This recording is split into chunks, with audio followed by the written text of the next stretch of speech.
1,00,00,000 കയ്യിലുണ്ടെന്ന് വിചാരിച്ച് സമാധാനം കിട്ടൂല. എന്നാൽ സോലിഹത്തായ ഒരു പെണ്ണാണ് നമ്മുടെ ഭാര്യയെങ്കിലും ജീവിതം കളറാണ്.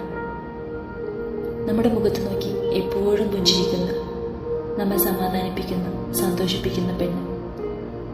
അങ്ങനെയല്ലേ അല്ലാഹു റസൂൽ സല്ലല്ലാഹു അലൈഹി വസല്ലം പറഞ്ഞത്, നീ അവളിലേക്ക് നോക്കിയാൽ അവൾ നിന്നെ പുഞ്ചിരി കൊണ്ട് നിന്നെ സന്തോഷിപ്പിക്കും. അതൊരു 1,00,00,000 കൊടുത്താലും കിട്ടൂല. അതൊരു ഭാഗ്യമാണ്, ദുനിയാവിൽ വിലമതിക്കാനാവാത്ത സമ്പാദ്യം. നമ്മളെ രണ്ടാളും തമ്മിലുള്ള ബന്ധമുണ്ടല്ലോ, അതൊരു കാരണവശാലും കുറഞ്ഞു പോകാൻ പോലും പാടില്ല. കുറഞ്ഞു പോകാൻ പോലും നമ്മൾ അനുവദിക്കരുത്. അത്രയും പ്രധാനമാണ് ഈ രണ്ടാളുകളിൽ ഭാര്യ ഭർത്താവ് എന്ന് പറഞ്ഞത്.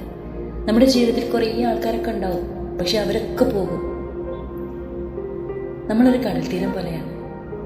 കടൽ തീരത്ത് ഒരുപാട് കപ്പലുകളൊക്കെ വരും പോകും, പക്ഷേ കടൽ തീരം മാത്രം ബാക്കിയാവും. നമ്മുടെ ജീവിതത്തിൽ ഈ ആകെ സമാധാനം, എന്തൊക്കെ പ്രശ്നമുണ്ടെങ്കിലും എത്ര പ്രയാസം ഉണ്ടെങ്കിലും ഭാര്യയ്ക്ക് ഭർത്താവും ഭർത്താവിന് ഭാര്യയും ഉണ്ട് എന്നുള്ളതാണ്. ബാക്കിയുള്ളവരൊക്കെ പോകും.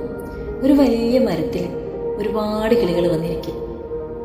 അതൊന്നും മരത്തിന് സ്വന്തക്കാരല്ല, ഒക്കെ പോകും. ലാസ്റ്റ് മരം മാത്രമാവും. അതുപോലെ നമുക്ക് കൂട്ടുകാരുണ്ടാവും, ബന്ധുക്കളുണ്ടാവും, ബന്ധങ്ങളുണ്ടാവും, എല്ലാവരും ഉണ്ടാവും. അവസാനം എല്ലാവരും പോകും. ഭാര്യയും ഭർത്താവും തനിച്ചാവും. എന്തിനാണ് കല്യാണം? ഇത്രയേ ഉള്ളൂ.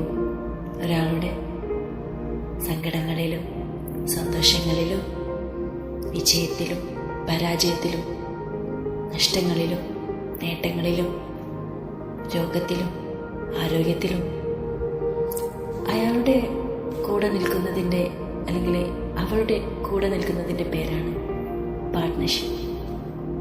പ്രണയിക്കുമ്പോഴും മാത്രമല്ല, ഒരുമിച്ച് ജീവിക്കുമ്പോഴും നമുക്ക് പറയാൻ പറ്റും, നിന്നോളം നല്ലതിനെ പടച്ചോൻ എനിക്ക് തന്നിട്ടില്ല.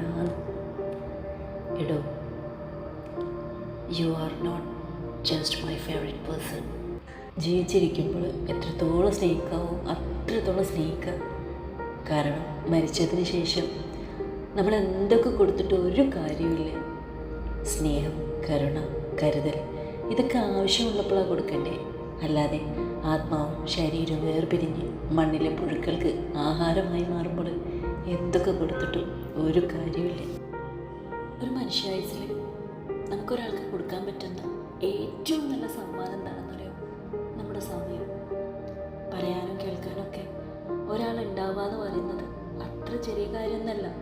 തിരക്കെന്ന പേരിൽ നമ്മൾ ഒഴിവാക്കുന്ന ഓരോ ചെറിയ ബന്ധങ്ങളും നമുക്കത്ര വിലപ്പെട്ടതാണെന്ന തിരിച്ചറിവുണ്ടാകുമ്പോഴേ കയ്യെത്തിപ്പിടിക്കാനാവാത്ത വിധം അവയെല്ലാം നമ്മളിൽ നിന്ന് അകന്നു പോകും.